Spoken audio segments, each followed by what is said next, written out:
Bachilat alechem m'aider à lâche, la ochel, et manger le pain de celui qui a pétri pour lui, Yeshno Koar Avraa, il y a une force de guérison. Asiat alechem nikrat de pasuk, faire le pain est appelé dans le verset faire un remède. Klomar, chez Nivra mitradesh balechem koar lechayut adam.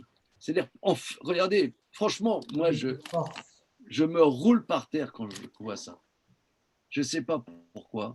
Ça, c'est, pour moi, c'est le nec plus ultra. Il dit, faire le pain est appelé dans le verset faire un remède. C'est-à-dire, le pain, c'est ce qui me donne la vie. Dans moi, tous les commentateurs, surtout les maîtres du chassidisme, ont beaucoup travaillé là-dessus. Que notre âme est liée à notre corps. Si tu ne manges pas, ça se déconnecte. Donc le manger est le lien entre l'âme et le corps. Il y en a qui disent que le manger, c'est matériel. Non, c'est ce qui relie l'abstrait avec le concret. C'est extraordinaire. Faire le pain renouvelle la vitalité de l'homme. Parce que le pain, c'est ce qui va me donner la vitalité.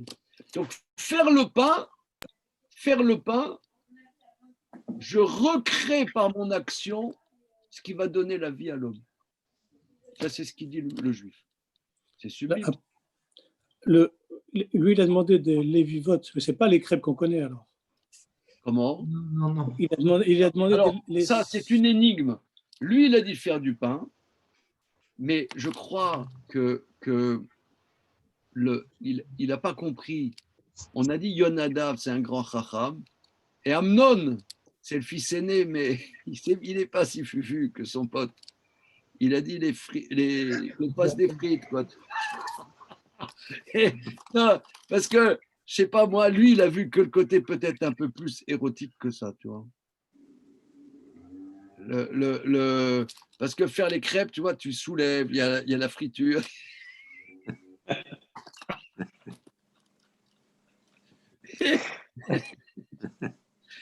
Il n'a pas pigé avec une pièce à la main. Il n'a pas pigé la chokma. Mais ce que Rav Schlanger relève, c'est que ça allait passer chez son père, ça allait passer chez David, que la femme, elle vienne faire le pain et que ça soit un remède. Ça allait passer. Donc, ça veut dire, on voit que dans les mœurs, c'était un remède. Et d'ailleurs, c'est les mots qu'ils disent. Alors, continuons. Regardez, c'est très, très important. J'insiste que les plus grands maîtres du chassidisme ont énormément parlé de la grandeur spirituelle du manger. Et d'ailleurs, c'est évident, il y a tellement de commandements de la Torah liés au manger. Ça veut dire que manger est une activité parmi les plus élevées de l'humain. Nous, on pense, par exemple, ça je le dis souvent, on risque de répéter, dans la culture française, manger, alors ça va être super raffiné, on va mettre des salsifis avec de la langouste et de la truffe et de l'orange. Ah les mecs, ça n'a jamais été fait. Ah, c'est vraiment surprenant comme goût. Des truffes, de la langouste avec de l'orange et qu'est-ce que j'ai dit là? Des salsifis. Des salsifis, du jus de salsifis. C'est noté, hein, on note. Non, alors là, tu vois, ça, mais il n'y a pas en Occident la dimension, on ne connaît pas la dimension spirituelle, qui par contre est extrêmement développée en Extrême-Orient. Béni, il n'est pas d'accord. Il fait la moue là. non, je fais pas l'amour. Peut-être que c'est vrai, on n'a pas la dimension spirituelle du pain, mais le pain avait toujours quand même une dimension politique, révolutionnaire, de rapport hiérarchique. Ça a toujours été un élément très important dans la vie des gens. C'est vrai. Panem et Kirkenses. Ouais, alors c'est vrai, le pain, c'est vrai. Et Milchama, peut-être? Oui, oui. Ah oui, Une affinité avec Milchama, Lechem? C'est le même mot, c'est le même mot. Oui. Ouais. Alors, mais en tout cas, c'est un grand thème, j'insiste, c'est un grand thème en Chassidut. Oui. Les plus grands maîtres ont énorme. D'ailleurs, J'ai fait des tiches avec des Hasidim. voilà, les C'est tiches, très fort. Ouais. les tiches, c'est le summum du service divin. Ouais. Mais ça peut être le tiche, peut être chez nous. Le tiche, il est chez nous. Et voilà. Donc là, on termine le paragraphe. Asiat alechem nikrat bepasuk asta biria. Faire le pain est appelé dans le vers faire un remède. Klomar, en faisant le pain, nivra ou mitradesh balechem koach lachiot adam. Se renouvelle la force d'énergie de l'homme en faisant le pain. Ça, c'est très, très développé en Extrême-Orient. Très développé. Zega minyan Hashem chalal alechem. C'est ça le mot chala. C'est quoi le mot chala? Prend une dimension de vitalité dans le pain, de spiritualité dans le pain. D'où la gravité de ne pas prendre la chala. Et d'ailleurs, on peut comprendre, le pain de Shabbat, on l'appelle la chala, bien qu'en vérité, au sens simple, quand on fait le pain pour Shabbat, on fait une certaine quantité pour prélever la chala. On prélève la chala, on met de côté, qu'on brûlera. Mais le pain, ce n'est pas la chala. Pourquoi on l'appelle la chala? Alors lui, il explique parce que le mot chala, chal, ça veut dire prendre.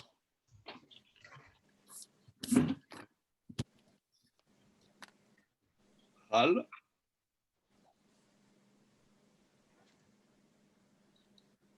prendre, c'est-à-dire prend une dimension de vie dans le pain. Le pain prend sa dimension de vie spirituelle par le prélèvement de la chala. C'est ça le mot chala pour le pain. Klomar, c'est-à-dire chal bedavar prend sur la chose, mais tziyut chadasha shel chayut adam, l'existence neuve de vitalité de l'homme, qui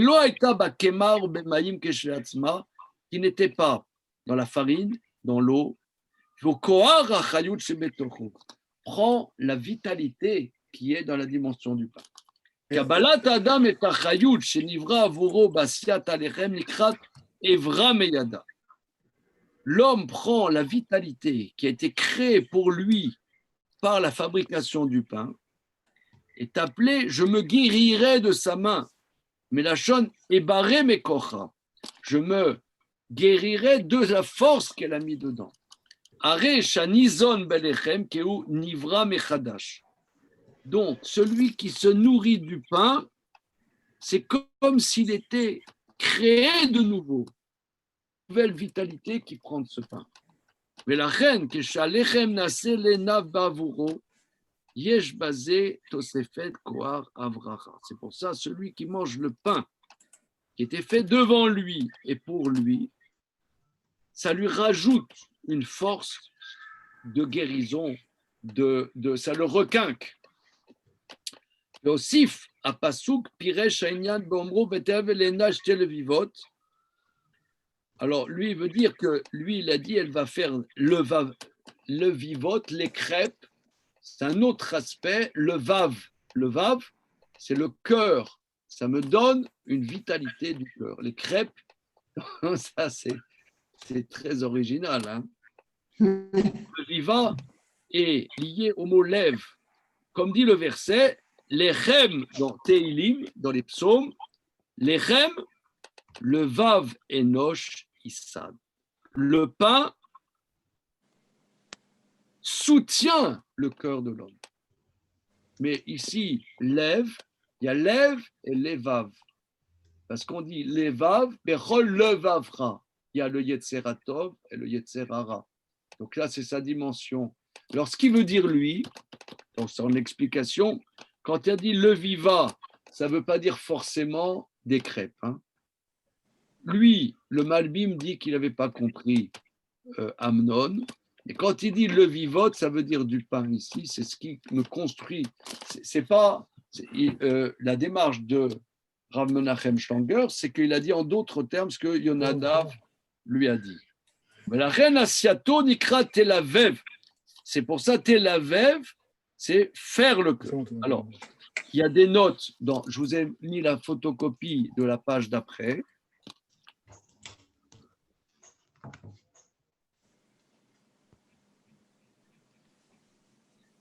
Alors, ce qui est extraordinaire ici, et je rends grâce à mon épouse qui m'a fait découvrir ça, que elle s'est toujours investie de faire le pain à la maison, de faire le plus de choses à la maison. Bon, et je dirais quelque chose qui est un peu bizarre, mais au début du mariage, elle avait une activité professionnelle. Dès qu'on a eu un enfant, elle a arrêté, elle ne voulait pas travailler. Mais ce n'est pas par flemme, c'est pas du tout par flemme, mais elle, s'investir dans ces choses-là, pour elle, c'était un investissement spirituel. Faire à manger, ce n'est pas simplement faire à manger, c'est un investissement spirituel. C'est quelque chose qu'elle m'a fait découvrir. C'est comment dire, l'émerveillement n'est pas seulement au coin de la rue. L'émerveillement est dans notre vie. Notre vie est un émerveillement. Manger du pain, c'est un émerveillement. Et nous, on a connu des gens, des juifs, qui étaient très investis là-dedans. Une dame qui est décédée maintenant il y a 4 ans, une convertie, qui avait un restaurant bio. Tu as connu Fabien, François et Michal David? Oui, bien sûr. David. Hein? Et David. Mm-hmm. Oui. Et cette dame-là, Michal, elle nous a fait beaucoup découvrir dans le fait de faire à manger. Grandeur spirituelle qu'il y a dans le fait de faire à manger. Et ça, ce grand maître nous le sort des versets que nous étudions. Alors, regardez la note 2 de la page 110. Rav, Oui. oui. À un moment, vous avez, sur le texte qu'on vient de lire, il y a écrit Khala, c'est genre le Lechem. Hal, c'est comme si c'est l'énergie qui tombe sur lui. C'est ça. Dans un contexte de santé. Qui prend sur le pain. Mais, et un malade en hébreu. Le pain, il est fait, tu vois, le pain est fait à la maison. Nourrir, c'est pas seulement nourrir, c'est apporter de l'énergie. Mais en hébreu, le malade, ça s'appelle Cholé. Cholé. C'est Hala, c'est le même shoresh, c'est les mêmes lettres. C'est juste. Alors, vous avez vu la bonne question de notre ami, là, un petit clap, là, quand même, hein, un petit clapping. Hein. Alors, vous connaissez pas Eliel Mosnino, là, je sens, hein, vous connaissez pas. Mais je vais, parce que, nonobstant le fait, il a quel âge tombé? 5 semaines, là? Il a un mois et demi. 1 mois et demi. Donc, nonobstant le fait que tu ne dois pas beaucoup dormir la nuit, il y a quand même de bonnes remarques. Hein. Alors, il dit que le mot cholé, malade, et chala, c'est la même chose.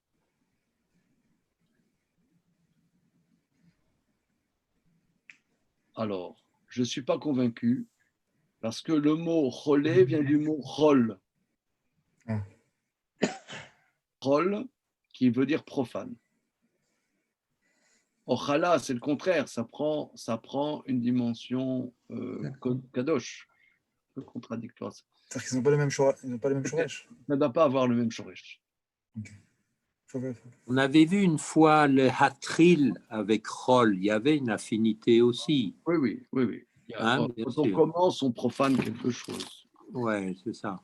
On C'est ça. banalise Dans les, quelque chose. dans les études d'hébreu biblique qu'on avait fait un peu pendant le confinement, il y avait cette notion que même si c'est que deux premières lettres du Shoresh qui sont pareilles, il y a un lien entre les deux. Ouais, c'est C'est-à-dire vrai. c'est-à-dire que en fait, le hala, cette force, en tout cas cette force positive qui redonne la santé, elle a un hé en plus par rapport au cholet. Elle aurait un hé final par rapport au chol. Je sais pas, il faut creuser. Il faut creuser. Donc, je redis ta remarque que cholé et chala, a priori, c'est les mêmes mots. Or, c'est un sens presque antagonique. D'accord. Ok. Il faut voir. Alors maintenant, regardez, ce que je vous ai dit, il va donner une lecture du verset. Regardez. La lettre, le paragraphe 2. Finirez. Shetzat Yonadav Aïta l'irmos de David Ameler, Alavat Amnon et Damar.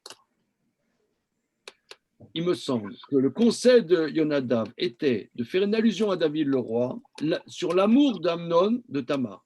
Shetelo Otalisha, la rotlo Shatrufa Mitit et Machalato Itamar Atzma. Il voulait, par là, en mettant Tamar en tant qu'infirmière, que David comprenne que la vraie guérison de Amnon, c'est Tamar.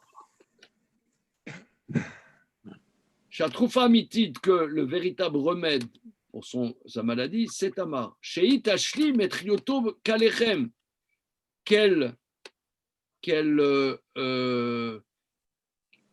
parce que la femme, elle donne un complément de vie comme le pain. D'ailleurs, on voit parfois que de manière allusive, on parle de la femme comme le pain. Comme dit le verset, Sheken Matsinu, Shelechem ou Kinu Laïcha. On voit d'ailleurs que parfois, la femme est comparée au pain de la même manière que le pain est un complément qui nous apporte notre vitalité. Comme dit le verset, que Ki'im Alechem Asher Ochel, c'est-à-dire que c'est à quel sujet? Bereshit Lamed Vav. Bereshit Lamed Vav. Bereshit. Oui, c'est Poutifar. Le verset dit là-bas que Poutifar délègue toutes ses affaires dans la main de Joseph, sauf le pain qu'il mange. Rachid dit, le pain qu'il mange, c'est sa femme. Donc on voit que la femme parfois est appelée de manière allusive le pain. Parce que l'homme a un manque et c'est la femme qui lui apporte son complément. Comme le pain, nous on est en manque, c'est le pain qui nous amène notre complément. Donc en disant, dis à ton père que Tamar vienne faire le pain, c'est une manière de dire qu'en vérité, c'est elle la guérison. C'est une allusion à David. Regardons le paragraphe 3. Koar a refoua chez Balechem. Il y a dans le pain une dimension de guérison. Nitfaresh kanaga lemaase benyan chashivut achilat pat shacharit. Nos maîtres conseillent toujours de manger du pain le matin. Ça s'appelle pat shacharit. Le principal repas pour les chachamim, c'est pas en quantité, c'est pas une question de manger de la choucroute le matin. Une choucroute garnie avec un petit riesling bien frais. Ouais. Le matin, tu prends ça à 8h du matin, là. Ouais. C'est pas ça. C'est mais manger du pain. Alors, c'est quoi? Chez Amrou, nos maîtres disent dans le traité Baba Metzia, Shin Pegimel Chalaim Tluim Bemara. Il y a 383 maladies qui viennent de la bile, du foie et la vésicule biliaire. Vekulam pad shacharit bamela vekitot shenmaim mevatlatam. Et ces 383 maladies, le pain le matin avec du sel et comment dire, une carafe d'eau enlève toutes ces maladies. Yud Gimel Dvarim Nemu Bepat Shacharim, la Gemara dit, il y a 13 choses qui ont été dites au sujet du pain le matin. Donc ici, les Chachamim insistent que le pain, c'est la base de l'équilibre de la vie de l'homme. Ça, c'est des choses sublimes qu'on ne parle pas beaucoup, mais que les grands maîtres arrivent à mettre en relief. Voilà. OK? Alors, ça, on a vu ça. Excusez-moi, quelle heure il est? Moi, j'ai pas aucune idée. 22h10. Comment? 22h10. Voilà. Alors, on va continuer encore quelques minutes. Et puis, on va faire la récré. Ouais, la récré, ouais. Alors.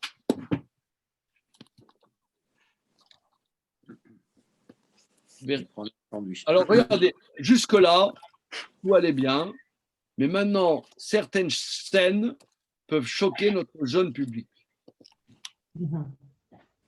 D'accord? Alors, Voilà, ça coupe. verset Zaïn.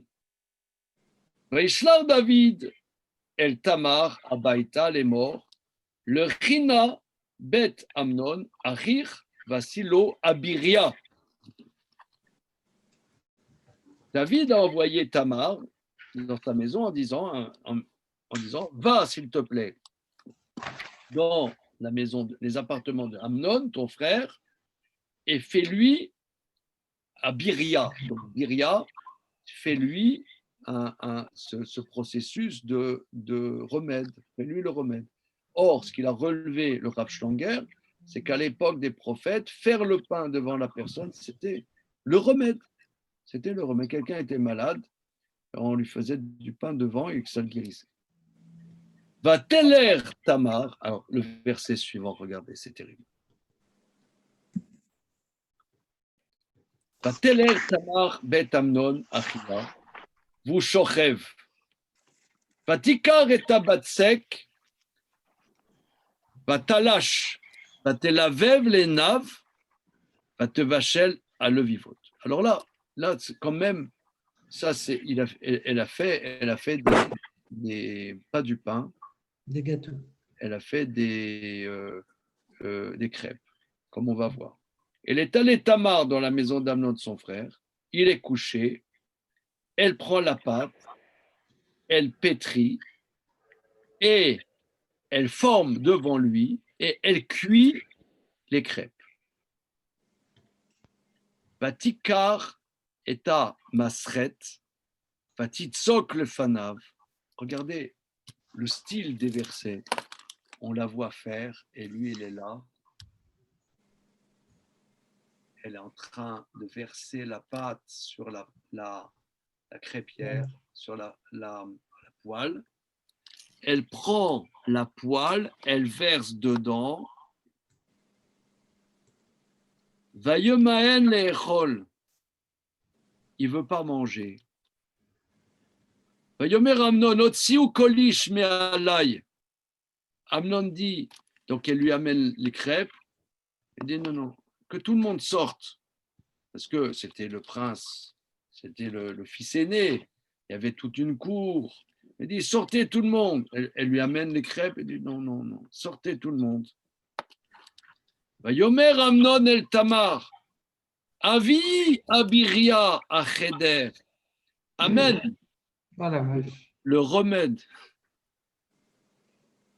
dans la pièce intérieure et je me guérirai de ta main. Regardez le silence là maintenant, il n'y a plus personne. Elle prend Tamar, les crêpes qu'elle a faites, elle amène à Amnon, son frère, dans la pièce intérieure. Tagesh elav lechol, elle lui approche pour manger. Il la prend. Il la prend au poignet. Il lui a dit, Boi shirvi mi achoti, couche avec moi, ma sœur.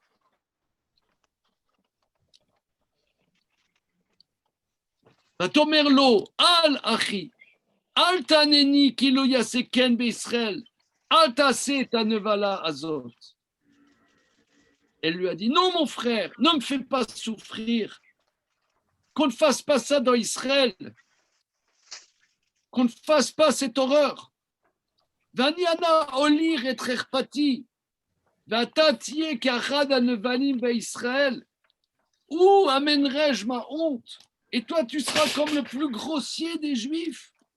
Vata daberna et la meler kilo imaneni mimeka.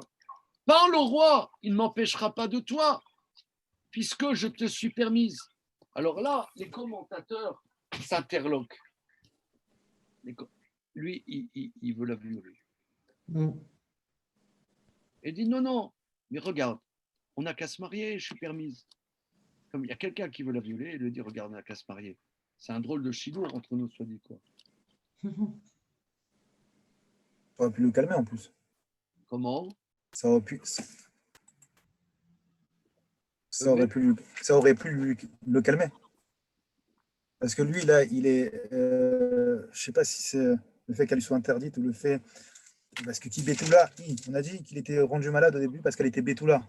Oui. Vous avez expliqué que Betula, dans le sens qu'elle était dans un endroit réservé où les femmes ne sortaient pas. Oui. Donc, à la limite, ce qui le rendait fou, c'est qu'elle lui était inaccessible au départ, initialement. C'est souvent le cas. Mais là quand elle. L'amour impossible. Ouais, l'amour impossible. Mais quand elle lui dit mon père ne t'empêchera pas de moi, c'est sous-entendu que moi je suis d'accord. Pourquoi pas Non, mais on peut s'arranger. Regarde, le mec qui va la violer, il dit regarde, on n'a qu'à se marier. Donc voilà. Non, mais c'est bizarre quand même comme réaction. Non, mais lui son mal initial, c'est l'inaccessibilité par rapport à cette femme, que finalement que cette femme, elle est près de lui et elle lui donne un peu son accord pour qu'on peut s'arranger. Donc elle est plus inaccessible que ça, donc ça aurait pu le calmer un peu. De sa souffrance. Oui. Non, mais de sa souffrance initiale. C'est vrai. Bon, mais je relève le point que elle j'ai vu un commentaire contemporain qui relève que Amnon, c'était pas n'importe qui, c'était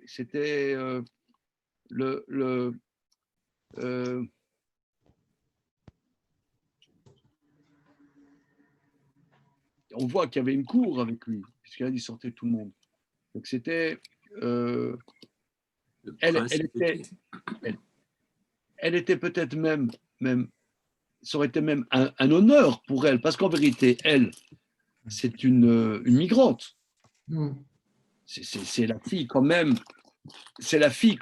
de la Goya de service. Je veux dire, excusez-moi l'expression, même si c'était la fille d'un roi. Mais quand même, là maintenant, il y a le fils aîné qui veut l'épouser, enfin, qui veut d'elle. Elle n'est pas contre sur le fond. Même si là, il a l'air d'être un vulgaire personnage, mais elle lui dit non, si tu continues, tu vas être un vulgaire personnage. Là, ne fais pas ça. Regardez comme c'est beau. Où vais-je amener? Elle parle en alexandrin.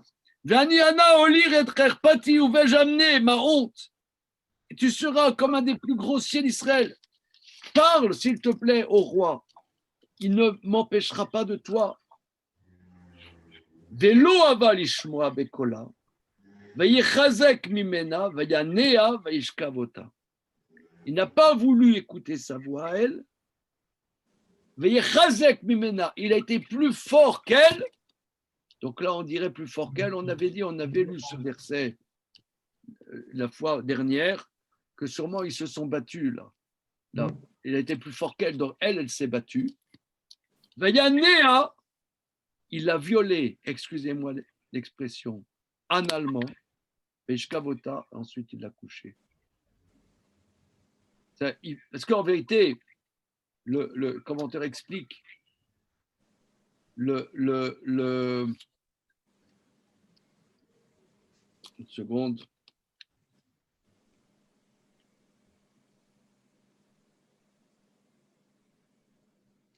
Oui, parce que peut-être lui, avait-il encore l'illusion qu'il pourrait l'épouser en tant que Betula? Donc, il abusait d'elle, excusez-moi l'expression, de manière anale, mais ça ne l'a pas contenté. Après, il est allé avec elle par les voies habituelles. Et le verset suivant. Vaisnaea Amnon, Sina Gedola Meod. Oh la vache. Ki gdola asina asher senea me'ava asher ha'eva. Regardez la fin. Vayomer la Amnon kumi lechi. Et Amnon, une fois qu'il a abusé d'elle complètement, il a haï une haine terrible. Plus grande était la haine qu'il a haï que l'amour qu'il a aimé. Amnon lui a dit, lève-toi, pars. Fous le camp. ותאמר לו על אודות הרע הגדולה הזאת מאחרת אשר עשית עמי לשלחני ולא אהבה לשמוע לה. Il lui a dit au sujet de ce grand mal et pire, elle lui a dit au sujet de ce mal qui est pire que ce que tu m'as fait, de me renvoyer comme ça, c'est encore pire. Il n'a pas voulu l'écouter. ויקרא את נערו משרתו ויאמר שילחו נא את זאת מעלי החוצה ונו לדלת אחריה. Il a appelé son page qui le servait, il lui a dit renvoie celle-là de devant moi à l'extérieur, ferme la porte. Bien. Alors, on s'arrête là pour le moment sur ce suspense terrible, c'est un passage terrible. Et il y a énormément de commentaires là-dessus, dont une Gemara dans le traité Sanhedrin d'Afkaf Aleph. Donc la prochaine fois, Bezrat Hashem, dans 2 semaines, on fera la Gemara afférente à ce verset. Okay? Alors, le Malbim, en explication très profonde, dit que une fois qu'il s'est rendu compte jusqu'où il s'est abaissé, alors jusqu'où il s'est abaissé, il n'avait plus